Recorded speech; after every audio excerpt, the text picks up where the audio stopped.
finally towards the end of this chapter. So we'll be discussing this crystallization of salt and we will wrap up this chapter. Okay va? So அதுக்கு வந்து பாத்தீங்கன்னா உங்களுக்கு ஒரு activity கொடுத்துருக்காங்க. Very simple activity தான். என்ன பண்ண போறீங்கன்னா ஒரு டெஸ்ட் டியூப் எடுத்துட்டீங்க. ஒரு டெஸ்ட் டியூப் கூட அந்த டெஸ்ட் டியூப் ஹோல்டர் வந்து கனெக்ட் பண்ணிக்க போறீங்க. ஓகேவா? ஸோ அதுக்கப்புறம் என்ன பண்ணணும்னா அதில் காப்பர் சல்ஃபேட் கிறிஸ்டல்ஸ் ஆட் பண்ணுவீங்க. ஸோ லேபில் போய் பாருங்கள் காப்பர் சல்ஃபேட் கிறிஸ்டல்ஸ் வந்து எந்த கலரில் இருக்குது அப்படிங்கிறது. ஸோ காப்பர் சல்ஃபேட் வந்து பார்த்தீங்கன்னா it will be blue in colour. ஓகேவா? ஸோ நல்லா வந்து ப்ளூவாக இருக்கும், பார்க்க நல்லா சூப்பராக இருக்கும். ஓகேவா? ஸோ அதை வந்து ஹீட் பண்ணும்போது என்ன ஆகுதுன்னா ஸோ அதுலேருந்து வந்து வாட்டர் மாலிகுல்ஸ் எல்லாம் வருது வந்து உங்களுக்கு தெரியுது. ஸோ டாப்பிக்கே வந்து பாருங்களேன், are crystals of salt really dry. பார்க்க வந்து அந்த கிறிஸ்டல்ஸில் தண்ணியே இருக்காத மாதிரி சும்மா காஞ்சு போயிருக்கிற மாதிரி தெரியும். But actually it is not like that. ஓகேவா? So they have water molecules. So அதை ப்ரூவ் பண்ணுறதுக்கு தான் we are going to do this activity, right guys? So என்ன பண்ண போகிறோம்னா so we are going to heat this. Okay, அப்போ வந்து water droplets வந்து இந்த சைட் ஆஃப் த டெஸ்ட் டியூப்ல செட்டில் ஆகிறத நீங்களே வந்து பார்ப்பீங்க. ஓகேவா? ஸோ இதுலேருந்து என்ன தெரியுது? So the dry crystals which appears dry, okay, it's actually not dry. Okay, they contain water droplets. Okay, they contain water molecules. அந்த வாட்டர் மாலிகூல்ஸ் இருக்கிறதுனால தான் அந்த கலர்ஃபுல்லாகவே இருக்குது. ஓகேவா? ஸோ அதை தான் இந்த ஆக்டிவிட்டிலேருந்து தெரிஞ்சுப்பீங்க. அப்படியே ஹீட் பண்ண அந்த ப்ளூ கலர் அப்படியே ஃபேட் ஆகிட்டு ஒயிட் கலரில் மாறிடும். காப்பர் சல்ஃபேட் வந்து நல்லா பார்க்க வந்து ப்ளூ கலர் நல்லா அடிக்கிற கலரில் இருக்கும். ஓகேவா? So that is what they have been discussing here. So copper sulfate crystal seems to be dry, but actually it contains water molecules. So when you heat the crystal, this water molecules will be get removed and it becomes white. So மறுபடியும் நீங்கள் வந்து தண்ணி add பண்ணிங்கன்னா மறுபடியும் என்ன ஆகிடும்னா blue கலராக மாறிடும். So இதுலேருந்து என்ன தெரியுது? So water molecules necessary to show that color. Okay va? So that's what they are trying to say here. Okay, next அதுக்கப்புறம் வந்து பார்த்தீங்கன்னா வாட்டர் ஆஃப் கிறிஸ்டலைசேஷன் அப்படின்னா என்னங்கிறத கேட்டாங்க. Just mention this 2-3 lines. Okay, so water of கிறிஸ்டலைசேஷனுங்கிறது என்னன்னா so it is just the number of water molecule that is present in one formula unit of a salt. அதாவது so இப்போ இந்த formula unit மாஸுக்கு எவ்வளோ water molecules தேவை அப்படிங்கிறத வந்து நீங்கள் ரெப்ரசென்ட் பண்ணுறதா வாட்டர் ஆஃப் கிறிஸ்டலைசேஷன் அப்படின்னு சொல்லுவாங்க. ஸோ ஒவ்வொரு சால்ட்டுக்கும் இத்தனை வாட்டர் மாலிகூல்ஸ்ங்கிறது இருக்குது. ஸோ அதை தான் நாங்கள் வந்து கீழே போட்டிருக்கேன். ஓகே, இப்போ காப்பர் சல்ஃபேட்டுக்கு 5 water molecules வந்து தேவை. that is 5 water of crystallization. okay va? So next ferrous sulfate. okay va? That requires 7. okay, and sodium carbonate. okay, when it is added with 10 water molecules you call it as washing soda. That's what we have discussed in our last class, right? So next copper sulfate. okay, so sorry, this is calcium sulfate, this is your copper sulfate. okay, so calcium sulfate கூட 2 water molecules add ஆகிடுதுன்னா அதுதான் ஜிப்சம்னு சொல்லுவாங்க. So gypsum வந்து ரொம்ப important thing. So இதுலேருந்து வந்து ரிப்பீட்டடாக வந்து 2 mark questions நிறையா கேட்டுட்டாங்க. ஜிப்சம் பிளாஸ்டர் ஆஃப் பாரிஸ் அப்படின்னு 2 இருக்குது. ஸோ அதை தான் இப்போ நம்ம கீழே பார்க்க போகிறோம். ஓகேவா?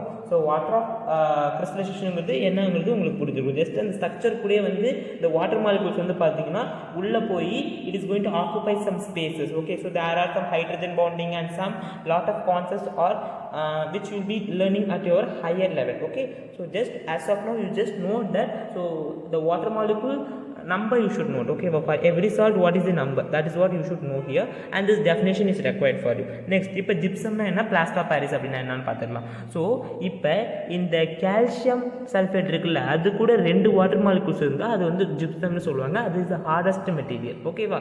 ஸோ இந்த ஜிப்சமை வந்து நீங்கள் 373 கெல்வினுக்கு ஹீட் பண்ணிங்கன்னா உங்களுக்கு வந்து பார்த்தீங்கன்னா you will be getting plaster of Paris. So plaster of பாரிஸில் வந்து பார்த்தீங்கன்னா so you are having half water molecules. ஓகேவா?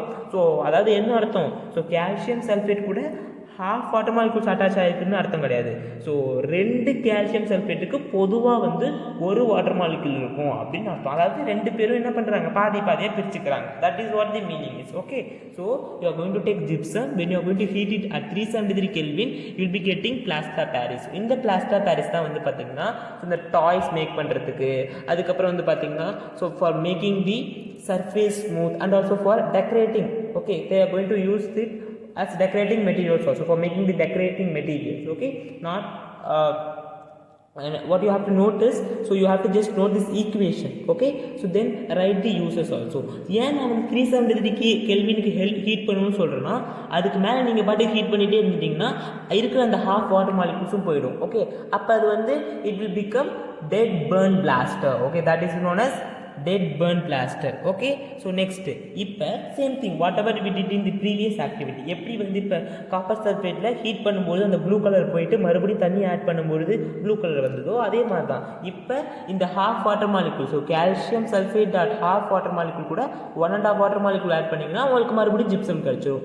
this gypsum is going to be the hardest material. அதனால இந்த சிமெண்ட்ல அது கூடலாம் வந்து பார்த்தீங்கன்னா நம்ம வந்து இதை வந்து யூஸ் பண்ணலாம். Okay, so this is what they're trying to explain here. Plaster of Paris and mixing with water it changes to gypsum once again, so giving a hard solid mass. So அதனால வந்து நம்மளுக்கு வந்து இப்போ பில்டிங்லாம் வந்து ரொம்ப ஸ்ட்ராங்காக இருக்கும் இதெல்லாம் வச்சு நம்ம யூஸ் பண்ணும்பொழுது. ஓகேவா, அதே மாதிரி இப்போ போன்லாம் ஃப்ராக்சர் ஆயிடுச்சுன்னா இந்த பிளாஸ்டர் ஆஃப் பாரிஸ் தான் வச்சு கட்டு போடுவாங்க. Okay, it's very important, so note it, so do not forget this. Okay, so it is used in case of fractures. Okay va, so by the doctors. I hope you understood this concept very clearly, right? So still if you have any doubt you can come and ask me in the WhatsApp group. Okay, and I have given the link of the WhatsApp group down in the description box. Okay, so why it is known as plaster of Paris? The name itself indicate that it is used as a plaster for bone fractures. So அதனால தான் இதை வந்து plaster of Paris னு சொல்லுவாங்க. ஓகேவா, so why this word Paris அப்படிங்கறத நீங்க தான் வந்து கண்டுபிடிச்சு கமெண்ட் செக்ஷன்ல சொல்லணும். That is your homework question for you. Okay, so and at last I will just wrap up with the assignment. So you have to do this assignment. Okay, so what is that is, so this is your activity 2.14. So இந்த சால்ட்லாம் கொடுத்துருக்காங்க, அதில் என்ன acid இருக்குது, என்ன base use பண்ணியிருக்காங்க. So இந்த salt form பண்ணுறதுக்கு என்ன ஆசிடு என்ன பேஸுங்கிறத நீங்கள் தான் வந்து சொல்லணும். லெட்டஸ் சப்போஸ் இப்போ ஃபஸ்ட்டு வந்து சோடியம் குளோரைடு இருக்குது, ஈஸியாக இருக்கிறத நான் பண்ணிடுறேன். ஸோ மற்றது எல்லாத்தையும் நீங்கள் தான் பண்ணணும். ஓகே, ஜஸ்ட் ஒன் எக்ஸாம்பிள் தான் கொடுக்கும், பிகாஸ் இது ஆல்ரெடி நான் உங்களுக்கு எக்ஸ்பிளைன் பண்ணதுனால.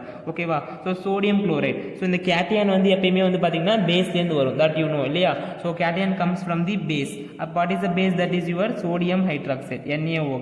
Okay, and your acid gives the anion. Okay, that is your Cl minus. So what is that acid? Hydrochloric acid. So இது வந்து strong acid strong baseங்கிறதுனால it will be neutral only. So pH will be 7. So மற்றது எல்லாத்தையும் நீங்களே கண்டுபிடிச்சி என்ன பண்ணணும், நம்மளோட WhatsApp குரூப்போட உங்களோட அசைன்மெண்ட்டை சென்ட் பண்ணணும். So you will be appreciated in our next lecture. So who அவர் sent, so they will be appreciated in our next lecture. Okay, so next still if you are having any doubt, okay, you can come and ask me in the WhatsApp group.